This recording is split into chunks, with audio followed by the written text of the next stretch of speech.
美容工厂火灾死伤真严重，有罹难者的家属烦恼讲，公司会脱产哦，透过犯罪保护人协会屏东分会来协助，向屏东地方法院对公司来提出加扣押的申请。屏东地方法院是认为讲，目前提出来的证据阁无够，所以裁定驳回。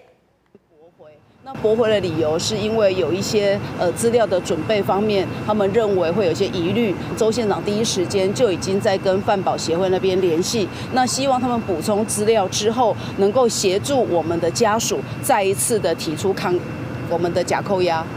屏东县政府表示讲，已经甲环保协会联络，会来协助家属提出控告。美容公司伫今仔日嘛委托上海商银来办理信托的户口，坑5亿的现金哦。只是目前阁有一个人失踪，消防人员今仔早起哦，阁继续的搜救。工厂哦又阁请乌烟，消防局是解释讲，可能现场阁有化学药剂，温度又阁称悬，也毋过嘛强调讲，对搜救的进度是无啥影响。